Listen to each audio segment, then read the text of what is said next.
LGBTQ plus actresses. I know that's very exciting, actors and actresses. And we're going to talk about that word often because we get that gendering, don't we? We get that thing where we go, you're an actress. But I think overall the umbrella term, the best word to use is actor because it's all about inclusivity, am I right? Fabulous. So actually, that word, exactly, and that word actresses, we're going to bin it. So let's just bin it. It's all about the actors. So without further ado, shall I bring them on for you? Well, thank goodness that was the response. I was be in trouble, really, wouldn't we? So, from the very start, I will introduce Helen Oakleigh.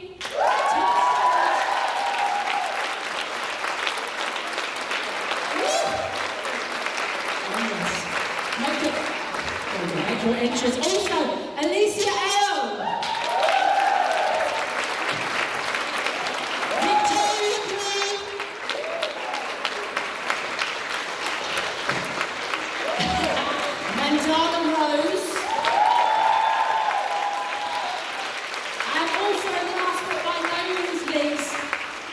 Nicole, Pacent, bring us to the stage!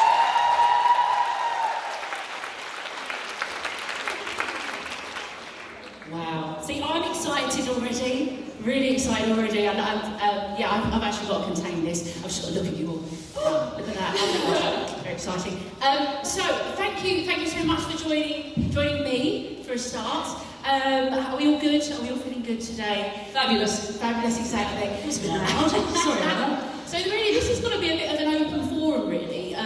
So feel free, as I said, ask what you want. I want your deepest, darkest questions that we're going to get put. So feel no pressure, people. Yeah, cool. But I just want to kick off quickly. I know they all know you, but can you please just tell a bit about your current character and the show that you're in? I play Belle Stanton in Different for Girls. Jade in As We Are, and various other bits and pieces. Go on. I play Jo Harris currently in Different for Girls. I'm also known for Ruby Haswell, that's her name, yeah. In Emmerdale, that's really bad, isn't it? It was a long time ago. And Denny Blood in Bad Girls. Nice, that's okay. I'm Victoria and I play Fran in Different for Girls and also Sasha in Marcella Series 2 and other bits and pieces, really. Yeah. I'm Mandahla. I'm most well known for E in All About E, but I can say that next year is going to be a lot of things that are queer that are coming out that I am in, and I can talk about them later. I'm Nicole Pacent. I played Aster in Anyone But Me. Yay! Just 10 years ago now, guys. Oh, it looks amazing. 10 years ago. Thank you. And I do a bunch of different stuff now, which I will also talk about later. Fabulous.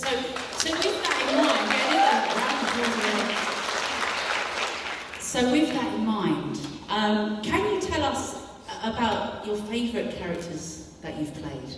Your queer characters that you've played? Are we going? Who, in no particular order, so let's just, I'll tell you, okay, Helen.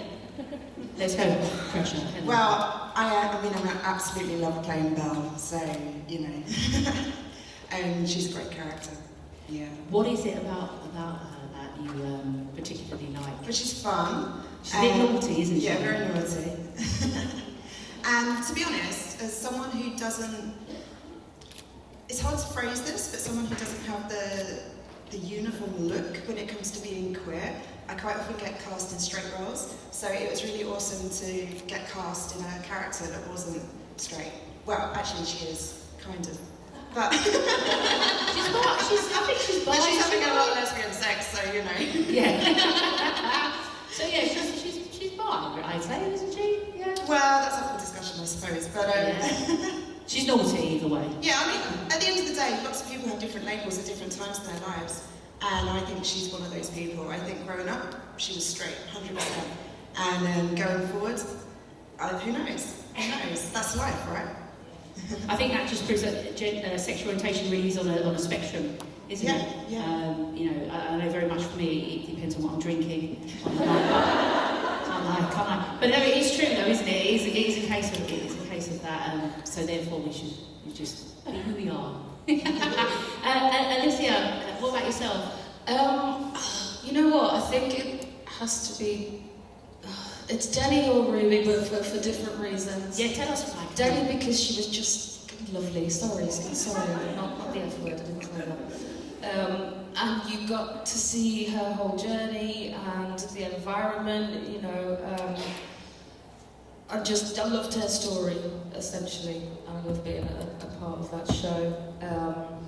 I think Ruby for more the reason that it wasn't about her sexuality. You know, she came in with a lesbian partner and with children, so it was kind of into a very small village in Yorkshire, you know, which was a first. So I think it kind of it was different for a show like Emmerdale. It was a movement. I think it was a real step forward in kind of normalising that family, and you know, the support that we had and the letters that we had and that ITV had from people in the same situation was quite overwhelming. So for that reason, I loved the part of Ruby, but I think probably Denny might be my little favourite. So your favourite as well. You've got to vote for it, so I reckon it's up there. But actually, just in terms of like representation, what we were talking a lot more about, hopefully on this panel as well, and the importance of it. You know, if you think about Emmerdale as a even just sort of geographically where that was, if you think about the importance of representation for people, you know, London in particular, or the bigger cities, they're much more multicultural, they're represented, they've got much more sort of the pop culture and everything happening. Places like the Dales, for instance, won't have open, you know, they won't have that visibility so much. So to see someone like yourself on a prime, you know, prime time viewing, something like a show so popular like Emmerdale. And it was wonderful as well, because we get like, you know, little old ladies would come up to me in the supermarket, and there was nothing to do about, oh, you're the lesbian, you know, or there was no kind of names. It was just that they'd been watching it since it was Emmerdale Farm and mainly about sheep, you know. Well, it was, to be fair. You know, and it was just like, oh, we love your character, and we love that, you know. It was just all about that. There was no, it was accepted. It was so lovely, you know. Yeah, really nice to see. Really nice to see. So Victoria. Oh, come on, Fran, it's fabulous. I think. So I've been in this industry a really long time, like 18 years or something, and it's very rare that you get a character that is so complex. Like, she goes on a journey. How many people, just out of interest, how many people here have seen Different for Girls? Okay, so a few of you kind of know what we're talking about. If you haven't seen it, you should, really.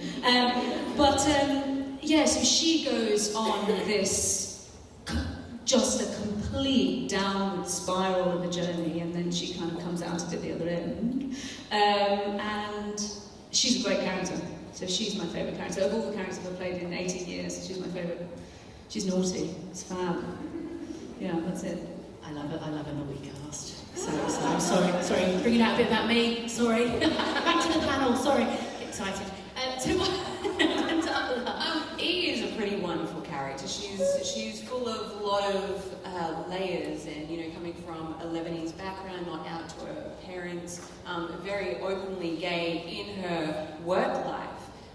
It was fun to balance that kind of how do I keep her story so that she is, you know, she's not out to her parents. So it was yeah. I'm like, people. So it was a lot of fun to play for that reason. With my new characters that are coming up, like there is a series that we just shot recently, Nicole's in it as well, called Passage, and I've not done physical comedy before. It's not the thing that I usually do. And Diana Atwell is an agent. She's a K-less agent for CIA, and she's adorkable. And it was really fun to play that kind of physical comedy, adorkable, very techie kind of person who's an absolute nerd. I had a blast with her. Sounds really exciting. Sounds fab.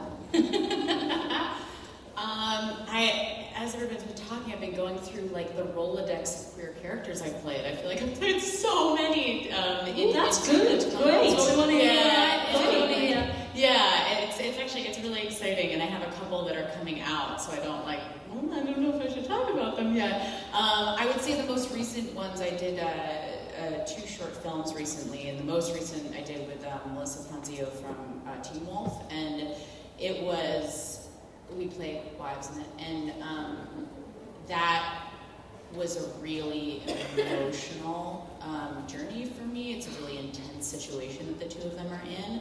And even though my part was relatively small, the amount that I got out of that experience and the place I had to go to emotionally to get there was just like really, really artistically fulfilling for me. But I would say in terms of characters that I actually got a chance to like stay with for a long time, Aster was exciting to me from the get-go.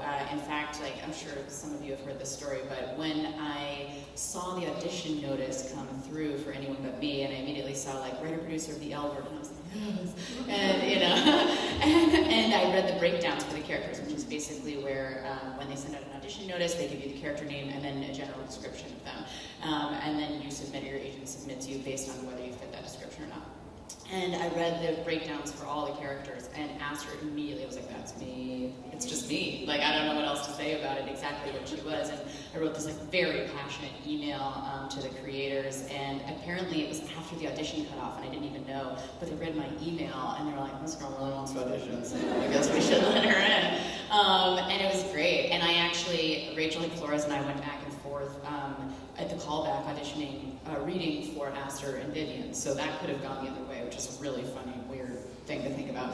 But like, it couldn't have been any other way. And I loved her because she was so not scared of who she was, and exactly who she was, and totally unapologetic. And when I had come out, like, I guess it was 5 or 6 years prior to that, that's how I was in high school. I was like, yeah, love her. But that's the important thing, isn't it? I mean, that's why having that sort of visibility again and that representation on screen is so important, because there will be so many people that they may not be out, they might for various reasons, and you know, as we may or may not know, but often it's because of the fear, isn't it? It's the worry of how that's going to be received, you know, if we're coming out, and what people will think about that. For some people it might be for religious or cultural backgrounds, or just everyday life, but, you know, so to see people like yourselves on the screen, you know, it is kind of refreshing for a lot of those people that are, you know, hidden in the backgrounds, unfortunately, and that's why it's important that you're all, you know, up there on screen for them to see.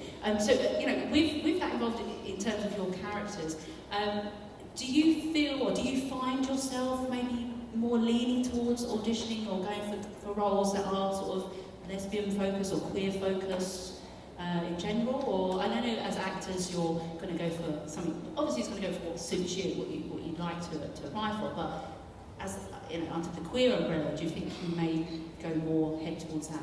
Victoria? I wanted to see that. I was like, I can see that. I can see it. You know what's more important to me when a queer show comes along? So whether it's for a queer character or not, if it's a queer show, the most important thing to me is that there's someone is queer on the production side of it, because then they deal with it sensitively. They don't go, oh, we're just going to write a gay scene. Novelty, like a novelty Right. scene. A novelty scene, yeah. You're just going to write a gay scene, are you? Do you have any experience of that? No? Right, okay. So that is the most important thing to me. And I've played queer roles, I've played non-queer roles, you know, the most important thing is the people behind the story. Because you can be playing a queer character, but nobody else, there's nobody around, or in the queer show, the production or the writer or somebody behind the scenes, to me, has to be queer. That's the main thing. That's what was so amazing in Different for Girls, because most people were queer. In the cast, in the crew, in post-production, in pre-production, and everything. And that's rare. That's rare. So, especially in the UK, I'm not sure what it's like in the States for queer productions in the States, but in the UK, you don't get that. Like, anyway, I've gone on. Sorry about that. So we're going to take it international now. We're going to find out. So, Mandahla, What's it like? You're Australia, right? No, I mean, originally from Australia, but Yeah. I've been living in LA now for 2.5 years. I just got my O1 visa, so I'm there for another 3. So that's great. I've actually been really lucky that the last 3 projects, maybe 4 projects that I've been in, I've been approached and they've been queer and they've been really wonderful stories. And the actual cast and crew, majority of, have been of queer people involved, mostly women. So when I get when I'm able to actually be a part of something like that, it's like I'm frothing at the mouth for it, because it means that there's queer content, good queer content out there for everyone here, for the representation, because let's face it, representation really does matter. So when I think I worked out, since moving to the States 2.5 years ago, I've done maybe 11-ish projects, and one of them is straight. So that means that there's like 10 out there that That is are queer. amazing. That's not the case here. Sorry, folks. It's okay, we're getting there. That's the main way to say it. What that means is that, like, this wasn't always the case in I'm sure, in LA either, or Australia. It's very new that this is happening. I just want to say that's why things like this is so important. ClexaCon is educating people on how important that is, and it's so important that we're heard, and it's so important that you go out there on social media, wherever it is, wherever you feel safe to do so, to express that and how important it is, because if we're not represented on every level, it's not realistic. If it's not realistic, it's not supported. If it's not supported, then it's not going to get made next time. So it's so important on every level. So thank you, all of you, for your support. It's actually because of ClexaCon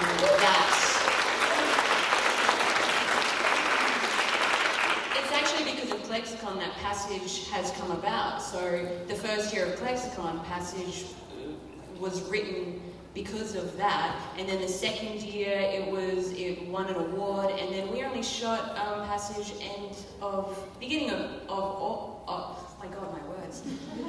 Give her your coffee. Give her your coffee. Where's my horn of caffeine?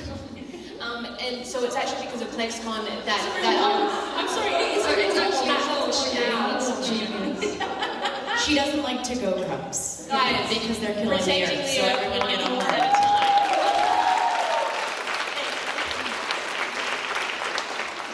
You could really go so far with that. I'm sorry, I'm not gonna run with it. Carry on. I'm just saying it's because of ClexaCon that actually Biffle and Passage that is coming out next year are happening. It's because of this kind of convention. And people who have actually attended it and thought, well, actually, I want to make something, and that's what has happened.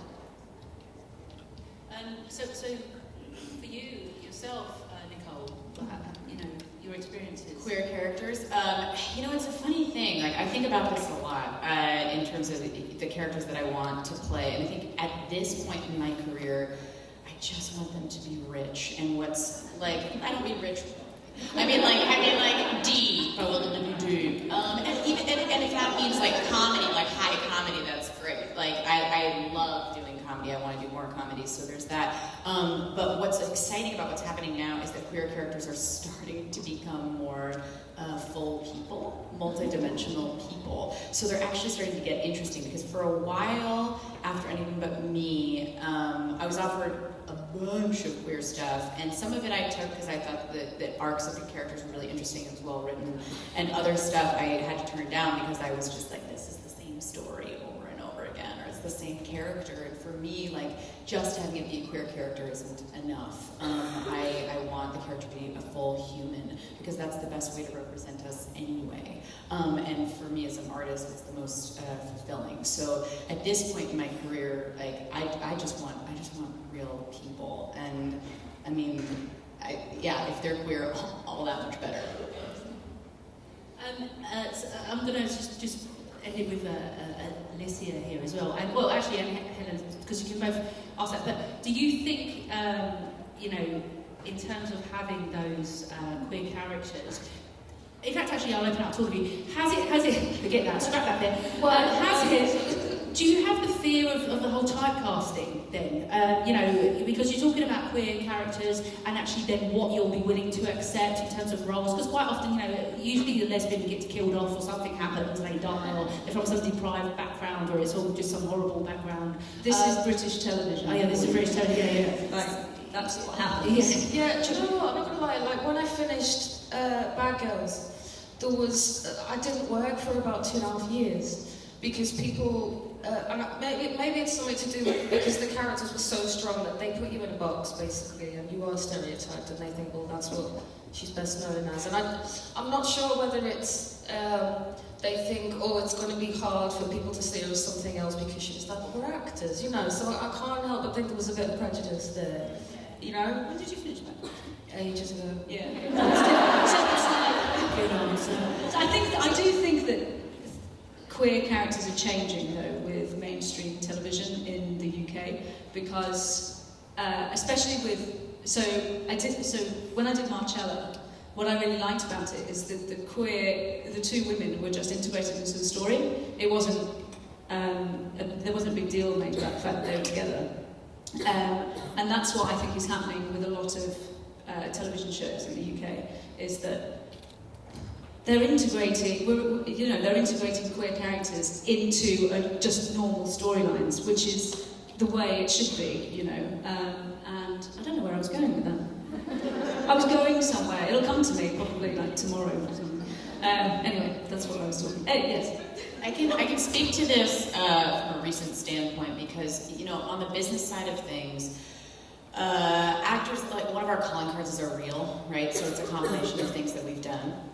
And in having to re-examine my reel, I really have had to take a very close look at okay, it can't all be queer, because if it's all queer, that's all anyone is going to cast me as. And because Hollywood has no imagination. This is the thing, is that you have to spoon feed them, You could be playing 4 different queer characters and they're still well, that's all gay. And it really, you have to talk down to them a little bit, unfortunately. So, in terms of getting variety, a variety of genre is probably more important than anything else.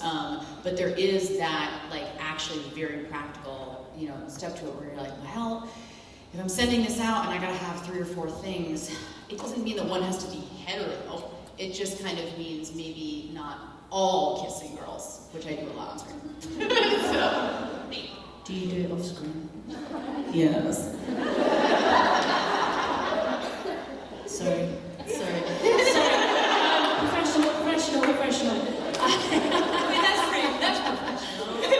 Helen, you've got to add to that. Yeah, so, going back to stereotyping, I don't know about any of you guys, but I was told very much so that if I was out, I wouldn't get cast in straight roles anymore.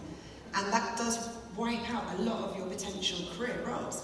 And When were you told this? Oh, this is going back. I'm not going to reveal my age, but How old are you? sometimes. Show his age. No, but times are changing, and that is great. But when you've had that kind of built into your kind of muscle memory that you can't, and it's been really awesome to be open about it and to come to things like this and to not keep it a secret, because now it's obvious, why would you? But at the time, you're well, what if I never work again? I'm just starting out. You've got everything against you anyway. You need everything you can. And also, when it comes to stereotyping, if I had to be stereotyped as something, I guess there's worse things there. I'm not going to complain if that's my stereotype. But I do a lot of stuff on stage. So, last night, for example, I played 20 different characters in the space of 3 minutes on stage. So, I'm not really worried. Sounds like some of my exes. And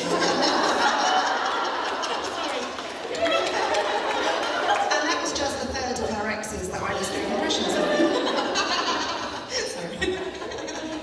No, but it means that, on stage you get a lot more room to play around and play a lot of different characters. I quite often, on stage, I quite often play male characters. On screen, I play more feminine characters. And I quite like that. So, yeah. It's a different journey for everyone, and that's what makes it unique and fun. I do think it's getting better though. I do, even when I first moved out to LA, there was a totally different stigma around playing queer than there is now. It's really, it's becoming really cool, it's the cool thing to also problematic in and of itself, but at the same time, it's really nice to see so many mainstream actors being okay with doing that. That's a whole other discussion of who wants straight actors playing queer characters, but like the fact that it's gotten to that place means that there is more acceptance, and that overall is a really good thing.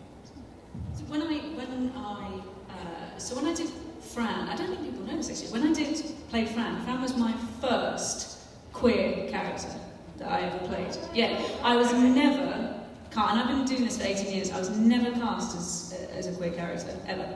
And what I'm finding quite interesting now, because I've played a queer character in my show, what I'm finding quite interesting now is not that I'm getting seen for more queer roles. There are just more queer roles available. There are just more. The representation is bigger. I'm being seen for a wide variety of different roles, and I'm not being typecast or put into any box. I just happen to have played two big queer characters.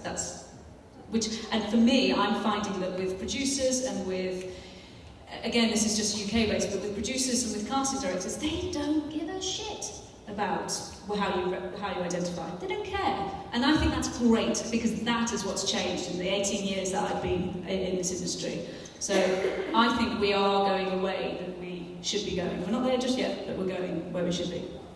Yeah. Is that something that you've all experienced in terms of that change? That it's more, there are more roles. I know you talked about the type of roles that may be available in terms of casting, but the fact that there are more roles, even whether you identify as queer or not, they're just available anyway. So that's much better within the industry.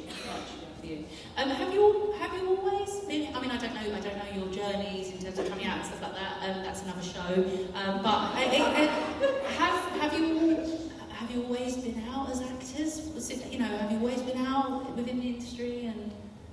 Yes. And if you have, come on, how's it been? Has it always been a positive thing? Can I ask you what you mean by that, Ceci? Because do you mean standing on stage going, I am gay? Or do you just mean everybody just accepts it and knows? Well, I just mean that, there are a lot of actors that will still not be out for fear of not being cast, not being, internationally. So I just want, you've all been in sort of LGBT plus sort of shows, movies, etc.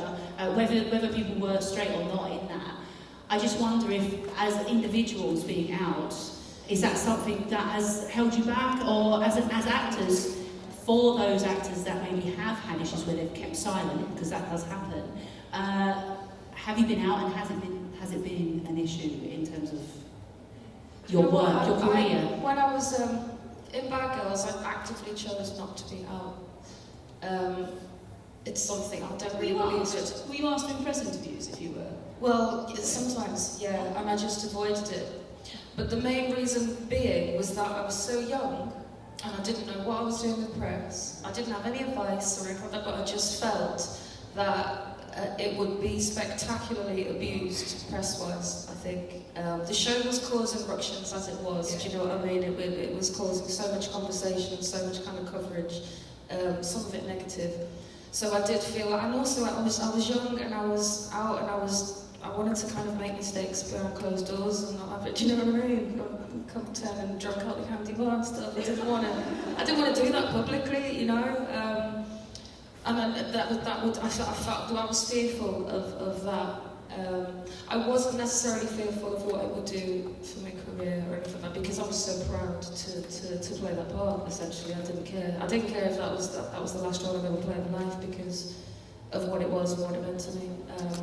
But when I did Emmerdale, I chose to come out. Did interviews about coming out because I thought it was just important, and I was in a better time in my life. I felt more comfortable with it.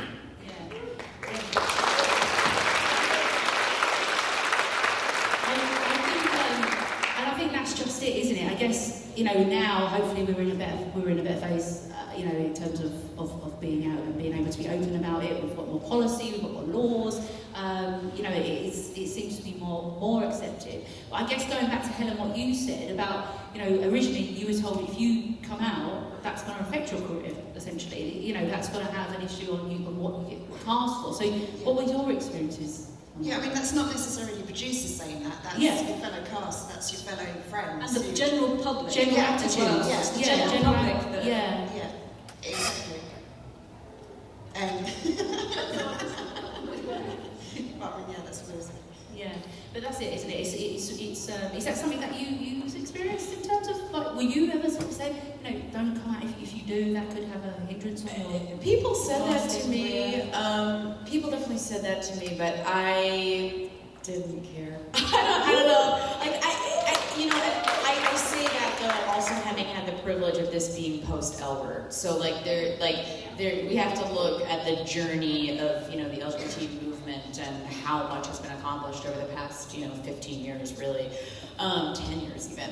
So when anyone but me came out, I was pulled aside by Tina and Susan, the creators of the show, and they were like, "Okay, look, you're gonna get asked this. Like, you're about to do a bunch of interviews. They're definitely gonna ask." At the time, I had a very serious girlfriend, longtime girlfriend, and they were like, "We don't care what you say. It's totally up to you. We don't want you to feel any pressure, just so you know."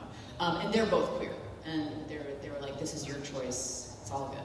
And I thought about it for probably about 5 minutes, and I think I said I slept on it, but I guess the thing is, I was 23 at that point, and I'd been out since I was 15, and I'm the kind of person that just lives real loud. Like, I'm kind of an open book, and I don't really know how to be any other way, and it's something like my parents have had to accept about me, and so at that point, I'd already seen the power of being yourself, the gift that is to other people too, because it gives other people permission to be who they are.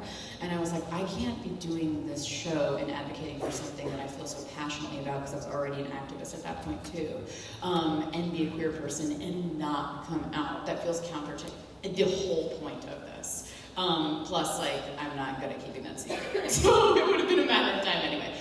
So I came out. The tricky thing, and for those of you who were at any of my panels yesterday, you may have heard this. The tricky thing actually came a couple of years later when I got a lot of biphobia from the LGBT community, unfortunately, and had to really take a stand and be like, no, I'm bisexual. You can't just call me gay. And I didn't mind it at first, and then I was like, no. And when I did, that was a little hard and divisive, but still went okay.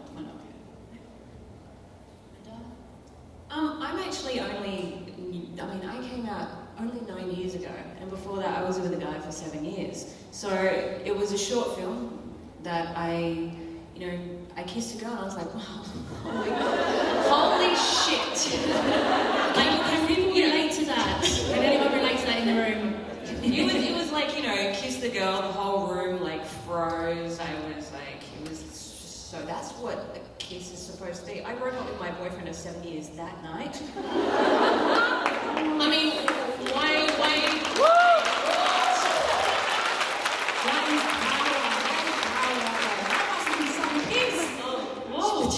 Yeah. Yeah. And it was actually, I hadn't really, so I was raised by nuns. I'm a foster kid, went into foster care when I was 6 years old, raised by nuns from the age of 8 until I moved out when I was 19. So I was one of those lucky foster kids who actually got a stable family. And I remember they used to take me to equal rights rallies, and so I kind of never really, I had one of those, I guess you could call it an easy coming out in a way. I just said to them, I'm like, so I met a girl, and I'm a lesbian. And Rosemary they both held my hand, and they're like, well, as long as you're happy, we're happy. So I never really had, going to hide myself. And when I got the role of All About E, and E is so openly gay, I was just like, yeah, I'm a lesbian, and I'm fucking proud. And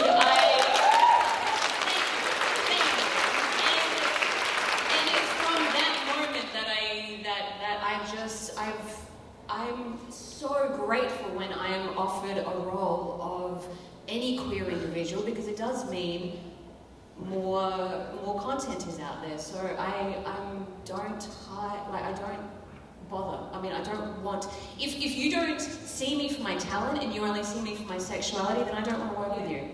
Yeah, totally agree. I mean, on that note, as you know, the fact that you are out and you're all out and stuff like that, how have your fans reacted to that? In particular, your LGBT plus fans. Oh, very because well. it's a real because and that sounds like a silly question, but the thing is, obviously there may be some negative backlash from that, but obviously the point is that you're open, you're positive role models, and you're representing, and you're doing it for the team, for the community. Tell me some nice things. What things have you got back from? I got a piece of art sent to me. Oh really? From a fan. Yes, not to my address, because that would have been uncomfortable. No, she sent it to my agent, and Sophie Superfan, she's not here actually. Anyway, so she sent me a letter and a piece of art, and it's actually a really beautiful piece of art. And it's really, she said that I made this for you because you make me feel proud of who I am.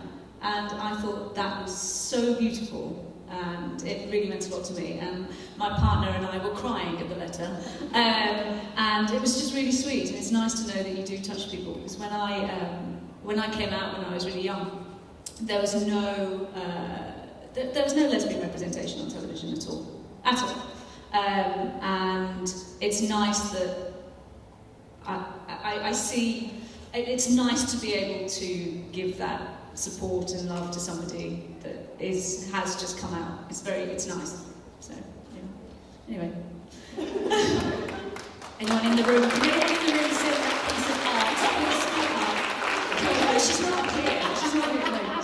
She tweeted to say she couldn't make it, bless her. Sweet. Well, very lovely. Very lovely. All the Different for Girls group no Sophie. Superfan Sophie. Anyway. Oh, that's right. I think I've been given a Mars bar once. That's I don't know. No, not Mars. Anyway, other positive stories. Tell me. What? It doesn't have to be a piece of art. I mean, come on. What are your people saying? Because, like I say, you're representing. When we think about how it was before we came out, God, it was a bloody lonely place, wasn't it? And it still is for some people. So really, to have that, like I say, and actually the great thing is that then you can get contacted. We can contact you and say, I'm going to send you some art or a Mars bar, or I'm going to say to you, thank you for that. Because actually, what you don't realise is that actually you'll be literally saving lives in some respects. You will be literally saving lives for those people. Helen? Yeah, so it's so easy to contact people nowadays as well. So with, like Twitter, things like that. I've had some absolutely beautiful messages from people around the world. Much in the same vein as what Victoria was saying how much certain things have changed their lives. I mean, I do a lot of spoken word as well, which is very political.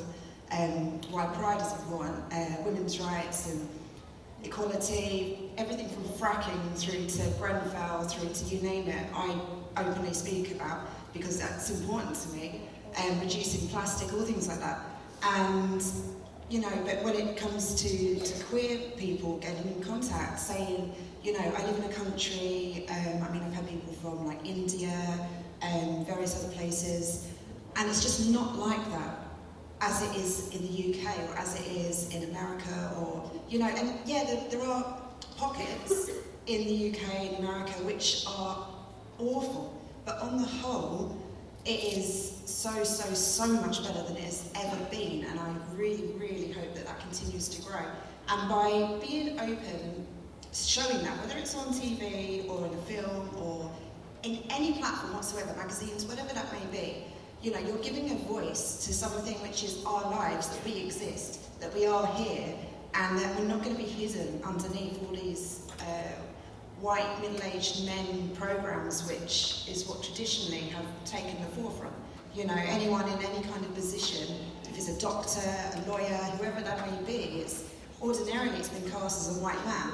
And it is so refreshing to see that changing, on so many levels. And some of the really awesome shows that have come out recently, like Killing Eve, even Doctor Who, there's so many different things in the UK alone that are massively changing what has traditionally been the way as far as representation is concerned. And I just think it's awesome. So do keep sharing if that you want to see more of that, because the producers are the people who are putting the money into it, and they need to know that they're going to get a return. It's business, show business. you know, and so if they know they're going to get a return and people are enjoying these shows and want to see these shows, they will continue to make them. So let all of your voices be heard. Amazing, thank you.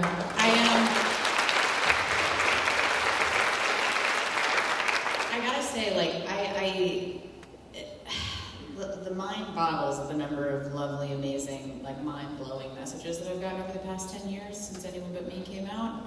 And not just as a result of Anyone But Me, but that I still love getting messages where it's like, this helped me come out, or I just found the show and it's helping me come out, and I'm seeing myself in it. Like, it, you know, for all of you who've come up to me so far, just being here, thank you, because every time I hear that, it just like means the world to me.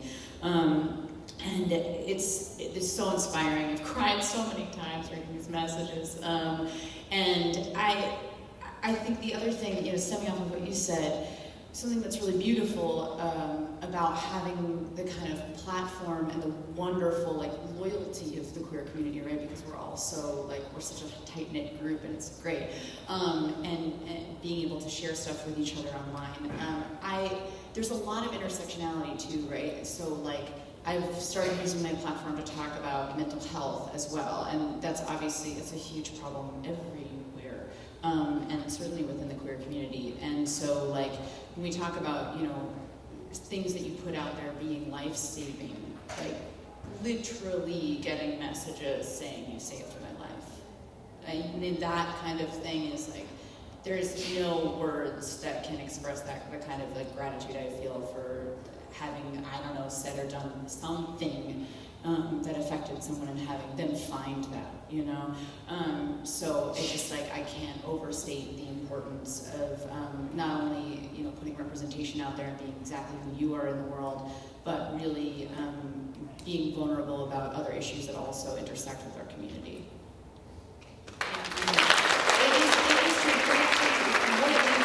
It's smashing that heteronormativity, isn't it? And about, you know, being visible. And again, intersectionality is so important, especially within society, but especially within our community as well. Again, like for the representation. And that's why the lovely people like yourself that are doing the job that you're doing is really helping people and changing things within society and the world. So thank you for that. I do want to say thank you. But because of time, I'm going to open it up to the audience now. Are you ready for a little bit of Q&A? Yes. Sure. Yeah. Right. Now, I put that test to you people earlier. I would like to know, have we got any questions for our panelists? Yes. Yeah.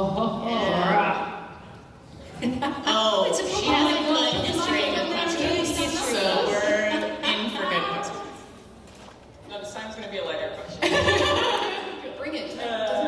But like actually, so I think Viola Davis, in one of her many award-winning speeches, she thanks like how Shonda Rhimes was able to bring these characters to life. Because yes, you can't play an awesome character unless someone writes an awesome character for you. So yeah, I think it is about rounding out now queer characters being more than just being queer, they're being people, being three-dimensional. So what would be like the actual ideal character that you'd love to get a script like sent to you that has an awesome story arc but also happens to be queer? I mean, for me, it's a character that is... Sorry, was that for you? No, you say something. Helen, character Helen, go for it, Helen. I mean, for me, it's a character... I do love playing queer characters, and it's a character that happens to be queer, isn't about being queer, and just has an awesome storyline, and is doing stuff that the straight characters are doing, but happen to be queer, and it's not really a thing. That for me would be an awesome role. Nicole, was you gonna... No, I'm thinking. You're thinking? So I went for one recently that I was dying to play, and Ruby Rose was cast. I think there are a couple people up here who have issues with that. That woman. Yeah. I'm alright about it. We won't watch it. We won't watch it. I'm alright about it. That's it. That's all I want to say.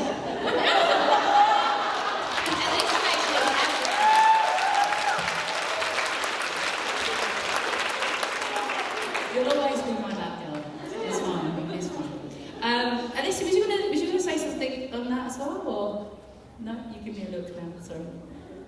I think it's some kind of superhero. I think like a queer superhero. Just digging the hole. I think we're going to move on. A bit sore subject now. Sorry, I don't want to upset you. No, that was a great question. Have you got another question I can see there? Hi. First of all, this year I want to say that I love Emmerdale. Like, I grew up watching it, and Ruby's awesome, and you know, she was there before the rest of them were all gay now. So, so my question is, what is like one piece of advice that you've had, like in the industry or just in life, that you always like carry with you? Oh, I got one. Okay. This is so specific and like not particularly sentimental, but I feel like I hear myself saying it all the time to myself and other people, so I'll just share it with you guys.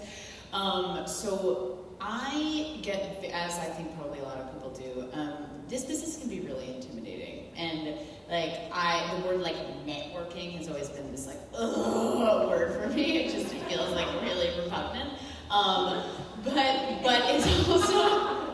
it's also I mean, you know, it's not what you know, it's who you know, that there's truth to that. So I remember back in senior year at NYU, I had a teacher, the business in the industry, teacher who'd been in the industry for a long time and was very successful. And I remember we had a class on networking, and I raised my hand and I was like, oh, I just don't want anyone to think I'm an asshole. Like, that's just what I was like. I just feel like I'm gonna start talking to people and trying to make connections, and they're just gonna think I want something from them and I'm an asshole. And he looked me dead in the face and he was like, are you an asshole? And I was like, I don't think I'm an asshole. And he was like, exactly. He's like, it's the people that don't even think to ask that question who are going to come across like assholes. You are just being a person and talking and connecting with people, which is what you do well. So just talk to people and be yourself, and you're never going to come across like that. So, for whatever it's worth, you're not an asshole. Does that answer your question? Yeah. No one in the room is an arsehole. Just to make that clear. Thank you so much. Hello. Hello. There's so many questions whizzing through my head. Things like Charlize Theron getting Monster. People saying, oh, she's not LGBT. Why she got that? We know why, because you know Hollywood wants to get the big bucks. Do you think we are now at a stage when lesbian, queer, bisexual women can get those big money blockbusters, or we're just quite not there yet? Can I? I mean, I know you said about coming out, but you don't come out because of the bad press, or not good press, or good press. But do you think? So the thing with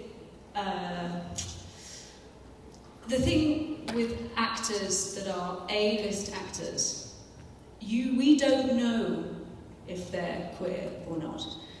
We just see what the press want us to see. And I think nobody should force anybody to go, right, I'm playing this role because this is... I just think it's very tricky.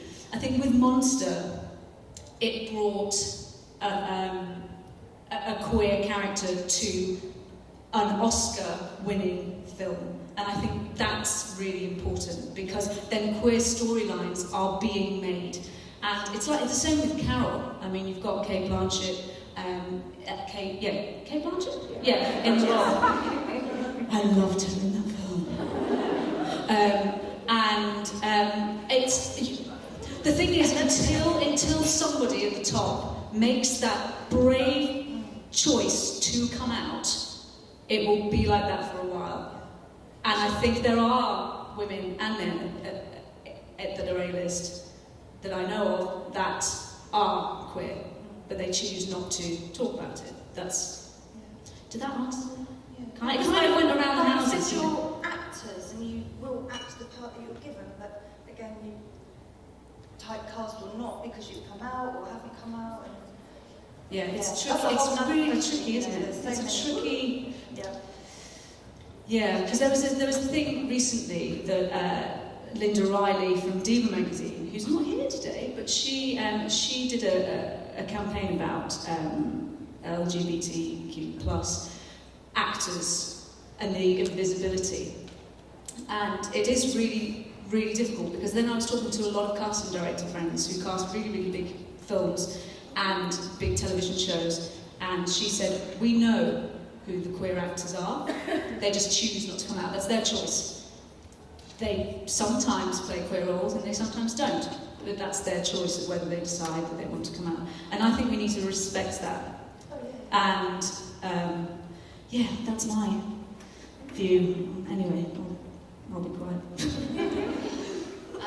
Yeah, no, very, very, it's true, isn't it? Yeah, it is. On one side, it's a case of when they come out, and that's going to be the turning point. On the other side of it is, yeah, everyone's entitled to their privacy, I guess. Because that will be the main focus. It won't be that they are a brilliant actor. It will be that, and that's purely because of the media and because of the general public. Yeah. It's not because of production or anything. It's, yeah. Yeah. It's, yeah. Well, hang on. I've got another question. Is that person there? Wait, okay, focus. Thank you for those answers, by the way. Yes? Let's be real, you know, Hollywood is still gonna be full of straight white men at the top making these decisions. But like, a lot of them do know that queer stories make money. So my question is, would you like to or be willing to be a consultant for a queer storyline? Oh, sure. No one's asking me, though. If you were asked. And I think that that's the thing, is that, like, you have to get into those positions where people actually give a shit. You know, like that's exactly what Stephanie Beatriz did on Brooklyn Nine-Nine, is they consulted with her about her character coming out and then ran the script by her because they wanted accuracy. But she'd already been on that show for however many seasons and gotten that clout, and they were writing for her. So, like, when you get to that point, I think there would be very few of us that wouldn't be happy to consult on that. But unfortunately, they're not really taking, like, polls of the general acting public. You know? I don't know. Anybody? We just have to keep shouting until they Exactly. see it's obvious business sense. But then you've got the other, look, let's just go back to Batwoman. You've got the other, and as a fellow Australian, I have not had the pleasure yet of meeting Ruby, but I hope I do one day. So Don't mention her name. Let me actually just point out that, so it's white males, yeah, who's actually cast her as this because she has a great look, because she has a great Because she's a model. Because she's a model, yes, but can she act? No.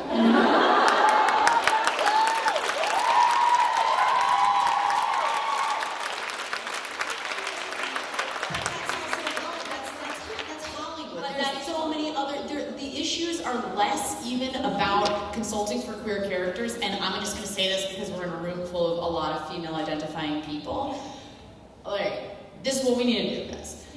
So, like, the whole Me Too has been an amazing breakthrough, right? And also getting more queer female characters out there is becoming a thing. We need to take this a step further and say you need to stop making restrictions on how we look and how we age. Like,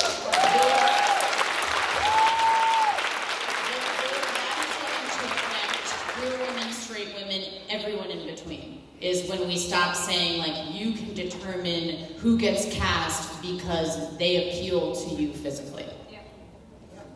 I think that's, unfortunately because of time, but I think that's a lovely way to actually end it, really. And I think the overall burning thing to say is that it is about always being yourself. And if you be yourself, you be the best version of yourself. So people, I like to say, always be happy and be yourself and go forth. And that's how we're going to, you know, if you're queer, however you identify under that spectrum, that is how you are actually going to help push society forward till we get to that time where we can all be treated equally and fairly in no matter what industry we're in. And without, you know, on that note, I just want to say thank you to my amazing panelists.